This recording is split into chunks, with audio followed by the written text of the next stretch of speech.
Hello students, this is Professor Kraus with lecture number 9 here in week 3, where we're going to look more specifically within the Gospels and how we can preach parables. Let's open with prayer.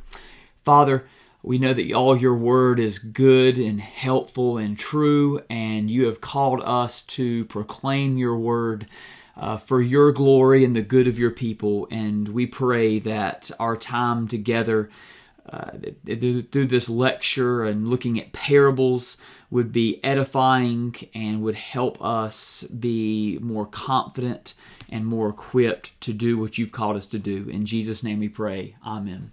All right, preaching parables. If we're going to be preaching through any of the Gospels, we're going to need to know what the parables are and the different ways that we can preach them. Leland Ryken, in the book that I mentioned the last lecture, The Beauty and Power of Biblical Exposition, noted that throughout the Gospels there's up to 70 parables. Some of them are different. Some of them are, copied or, the same one that Jesus told and that's recorded in different Gospels. The Synoptic Gospels specifically rely heavily on Jesus' teaching in the form of parables. Now, what are parables? Parables are considered a prophetic saying, a proverb, a riddle, a discourse, a poem, a short story, a similitude, almost any kind of pithy, either way, maxim or anecdote.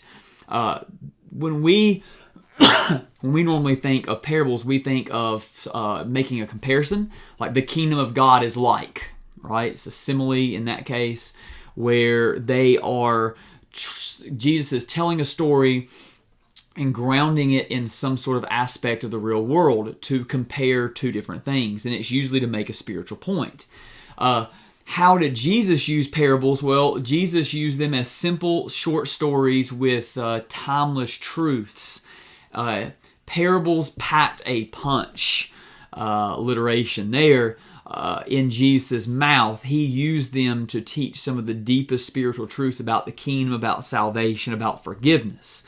And he also used them, interestingly, to stump some of those who were hard-hearted and closed-minded, and then to reveal the truth to others.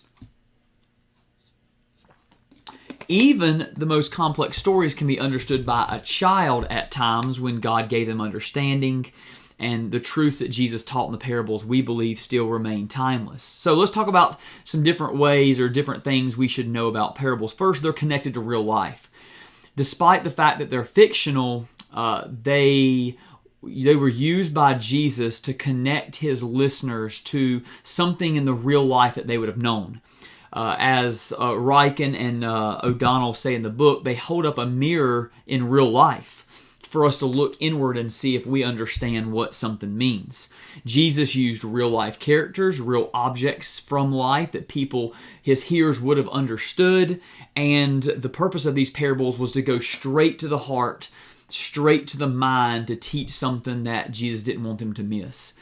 There was a universal appeal in parables. It's why we continue to love to read and to study and to teach Jesus' parables. They're good stories that anyone can relate to.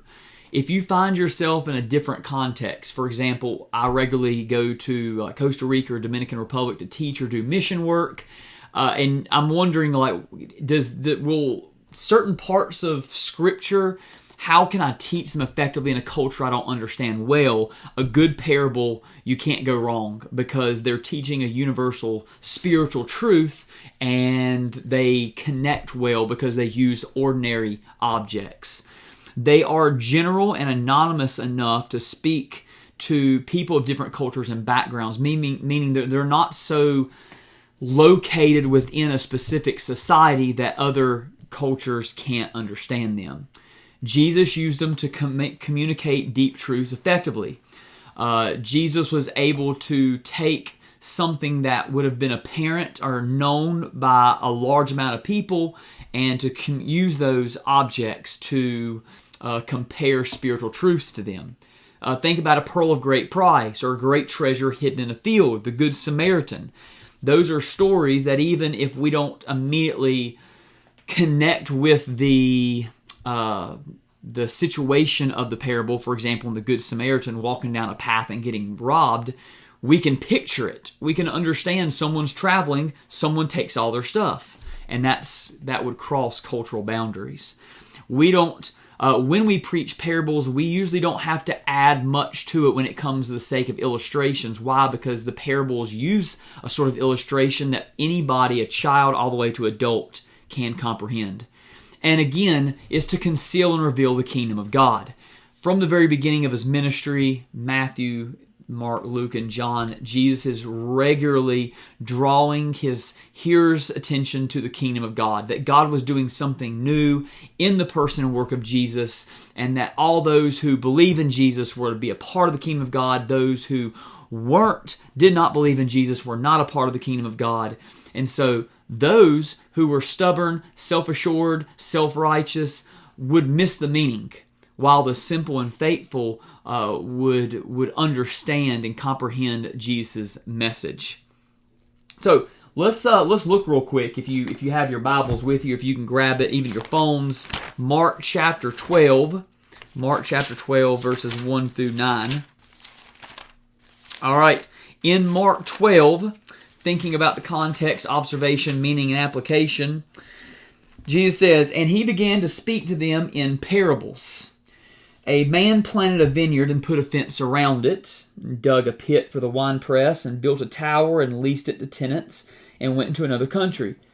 When the season came, he sent a servant to the tenants to get from them a sum of the fruit of the vineyard. And they took him and beat him and sent him away empty-handed.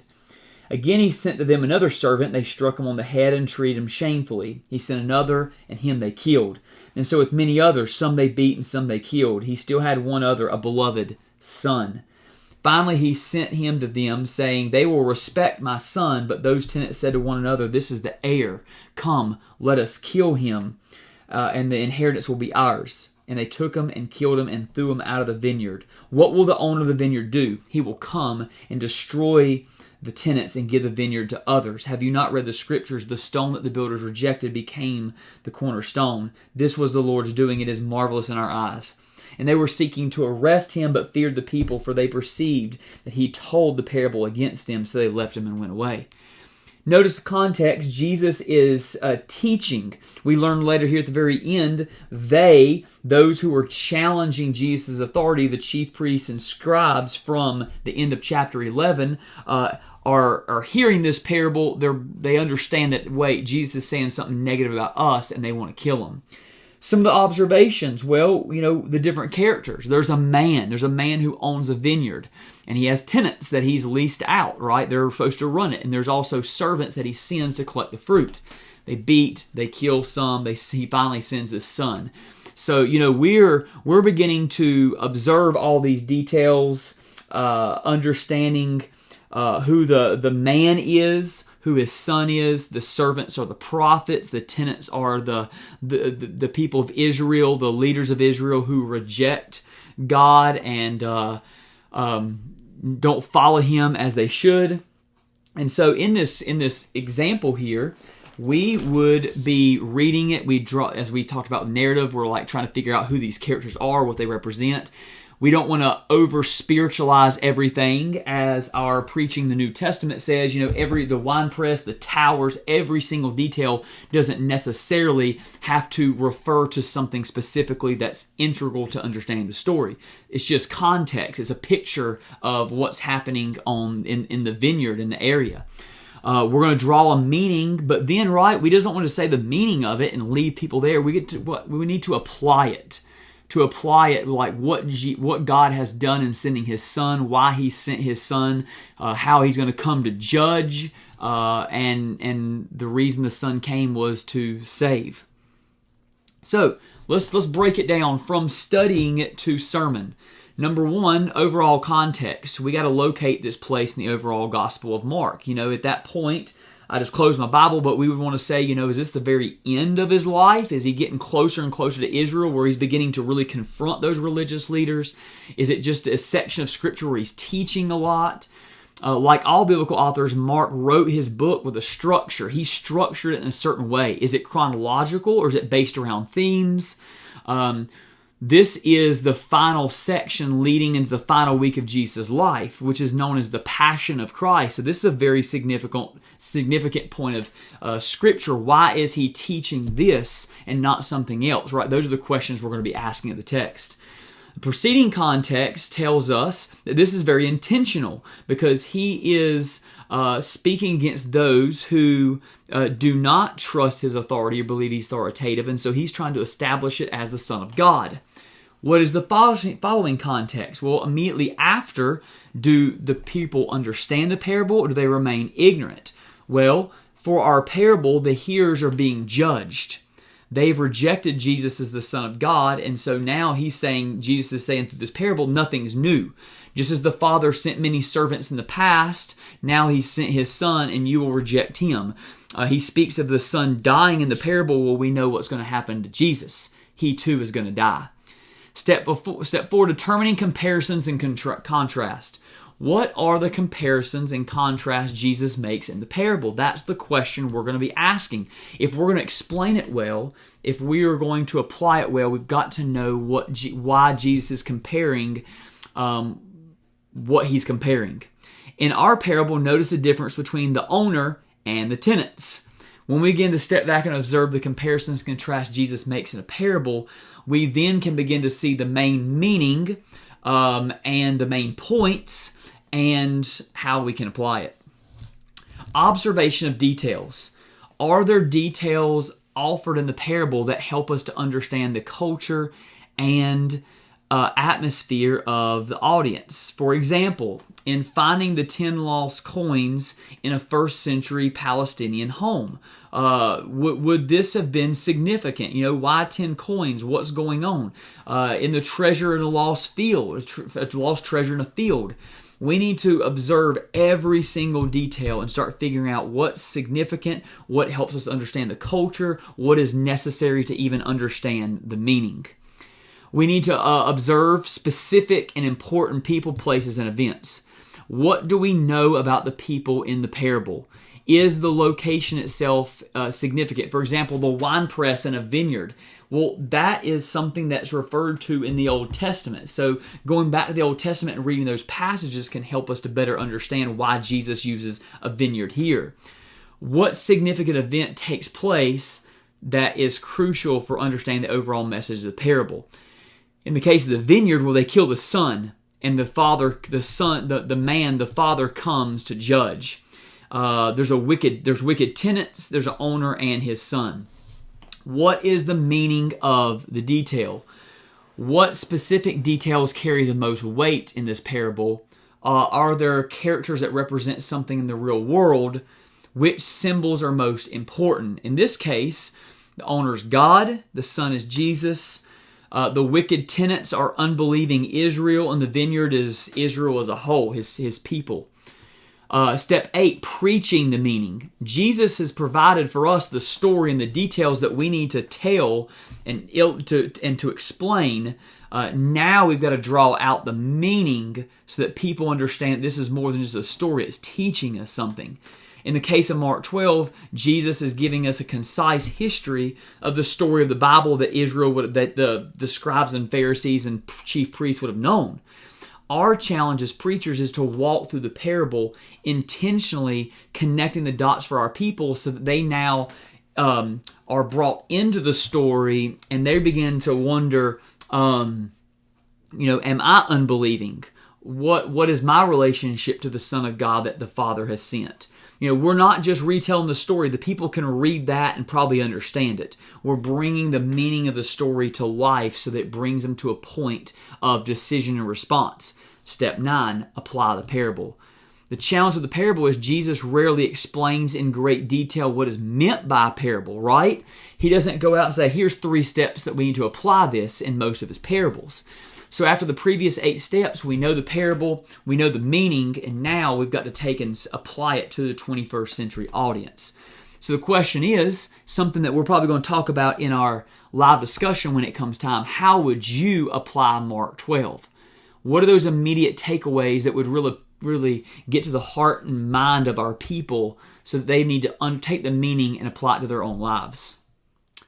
And then connecting Jesus' world to ours. As we explain and apply, we want people to step foot in this world when it's possible. Sometimes there's such a great difference that we might spend more time than we really need to trying to do that. But in this sense, we need people to understand Jesus' worlds and how it's connected to ours. Even though we know it's not the same world, by understanding the connections, the differences, and the similarities, we're able to bring the meaning and application to the people of our own day. So, the final thoughts, the big picture of parables, which anytime we preach the Gospels, it's just a matter of time before we get to these parables. They were powerful, memorable stories that Jesus used. And when we preach them, we want to step into that same power. We want to tap into it and help our people understand that in understanding this parable, we're understanding truths that Jesus was teaching back then, and now Jesus wants us to know. We're then applying those parables so people don't just understand them, they're now brought to a decision. 3 final overarching thoughts. Focus on the details and the meanings. Allow the parable to shock hearers as it would 2,000 years ago, right? The hearers were angry. They want to kill Jesus at this point. Do the same thing, bringing these parables to God is bringing us to a point of response too. Hope this lecture was helpful in better understanding the details and even a step-by-step process for us to walk our people, for us to understand the parable ourselves, and then be able to explain and apply the parable to our people. If you need anything, if there's any way I can further elaborate or anything that I can do to help you out, please reach out to me. God bless.